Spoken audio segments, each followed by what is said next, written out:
أعوذ بالله من الشيطان الرجيم. بسم الله الرحمن الرحيم، والصلاة والسلام على أشرف الأنبياء والمرسلين أبي القاسم محمد وآله الطيبين الطاهرين وأصحابه المنتجبين. ما هي الحقيقة الشرعية والمتشرعية؟ وإليك التفصيل بشكل مختصر. قبل الإسلام العرب كانت تستعمل ألفاظا على معناها الحقيقي اللغوي التي وضعت له عندهم ألفاظ آنذاك كانوا يستعملونها. كيف؟ الصلاة كانت عندهم بمعنى الدعاء، والصوم بمعنى الإمساك، والزكاة بمعنى النمو، والحج بمعنى القصد.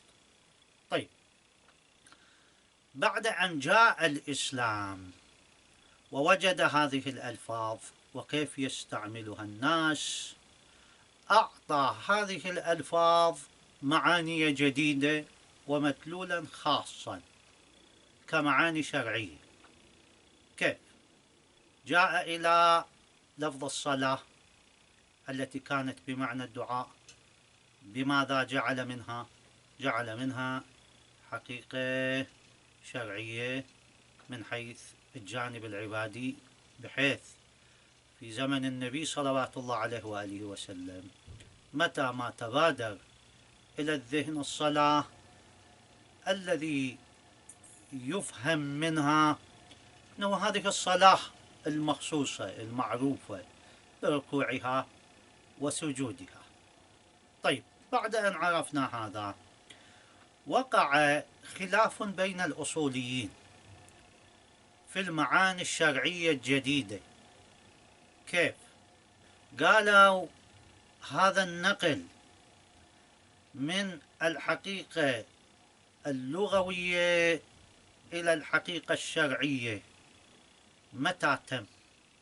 هل تم في زمن النبي صلوات الله عليه وآله وسلم، أو تم في زمن الأئمة سلام الله عليهم؟ فمن هنا وقع الخلاف.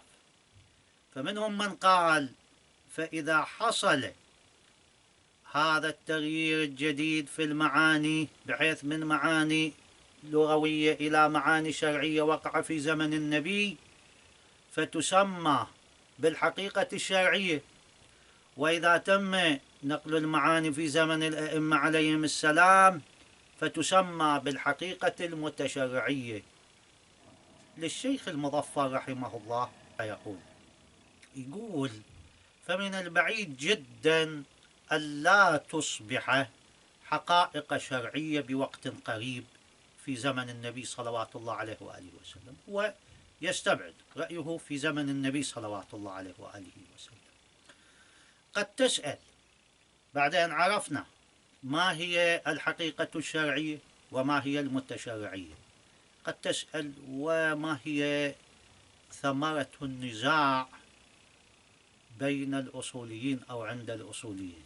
الشيخ محمد جواد مغنية في كتابه المسمى بعلم أصول الفقه في ثوبه الجديد، هذا كتابه علم أصول الفقه في ثوبه الجديد، في صفحة 28 يبين هذا المعنى. أما ثمرته، يعني ثمرة هذا النزاع وفائدته، فتظهر على حد قول المختلفين فيما إذا وردت كلمة الصلاة وما إليها من العبادات في كلام الشارع بلا قرينة. يقول فبناء على أن هذه الحقيقة الموجودة بالفعل هي شرعية لا متشرعية، تحمل كلمة الشارع على المعنى الشرعي، وبناء على أنها متشرعية لا شرعية تحمل على المعنى اللغوي الذي كان قبل الشرع والشارع. ثم يعرج ويقول وفي رأينا أن هذا النزاع لا جدوى منه. ليش؟ يقول إذ لا يرتبط به أي حكم شرعي ولا تبتني عليه أي مسألة فقهية.